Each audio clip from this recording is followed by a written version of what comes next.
ba?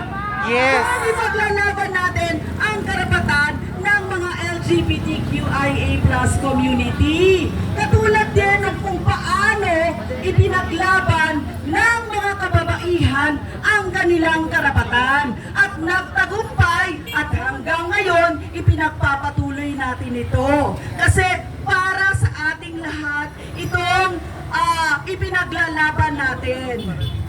So ngayon po, kahit naman ang kalalakihan, hindi naman nawalan ng karapatan nang ipinaglaban ang laban ng karapatan ng mga kababaihan.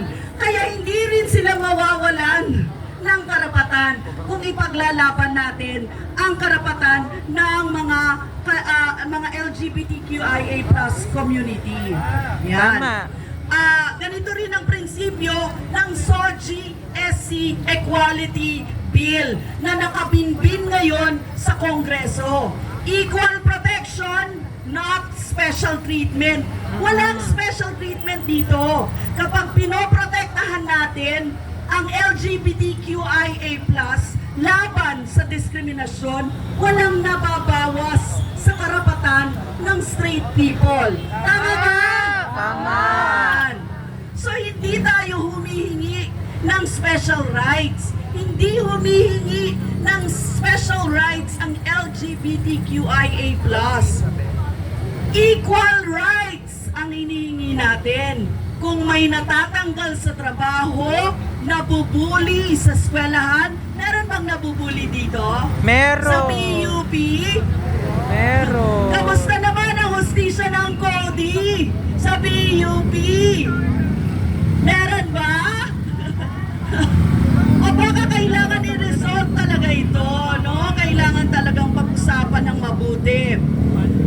Nade-deny ba ng serbisyo dahil lang sa SOGI nila? Malinaw na hindi pantay ang trato. Kaya ang ipinaglalaban po natin, no, na mga probisyon sa bill ng SOGI-SC ay proteksyon laban sa diskriminasyon. Sabi nila, may sapat ng batas. Hindi na kailangan ng SOGI-SC bill. Papayag ba kayo? Yes! Hanggang ngayon, wala pang national law na direktang nagbabawal sa diskriminasyon base sa SOGI-SC, base sa sexual orientation, gender identity, expression, and sexual characteristics. Kaya maraming kaso ang hindi naaaksyonan ng maayos. Kailangan ng malinaw na proteksyon para may pananagutan ang mga nang didiscriminate. Tama? Tama. Sino nakatanggap dito ng hate speech? Sino dito ang matitindi ang naranasan, no, na diskriminasyon sa iba't ibang pamamaraan? Marami yan, no? Kaya po talagang kapit-bisig ng kababaihan ng ating LGBTQIA+ community dahil dito, no? Sabi nila, labag ito sa relihiyon o sisirain ang pamilya. Tama ba? Hindi. Yan. Mali. Kayo po ang makakasagot. Kaya po sa bill, hindi ito tungkol sa pagdikta ng paniniwala. Tungkol ito sa pagprotekta sa dignidad. Kanina pa ulit-ulit yun eh. Gustong-gusto ko yun. Pagprotekta sa dignidad at karapatan ng tao. Walang sino man ang dapat mawalan ng trabaho, edukasyon o serbisyo dahil sa kung sino sila. Tama. Kaya hindi po ito usapin ng relihiyon, 'di ba? So maliit na issue ito kumpara sa kahirapan. Tama ba 'yon? Tama. Hindi siya maliit na issue, no?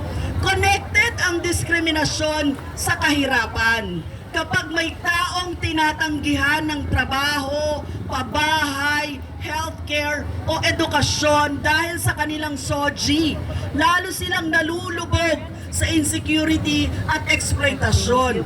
Kaya usapin din ito ng kabuhayan at karapatang pantao. Kasi sino-sino ba ang SOGI. Sino-sino ba ang LGBTQIA plus community? Karamihan din sa kanila, magsasaka, manggagawa, empleyado, estudyante.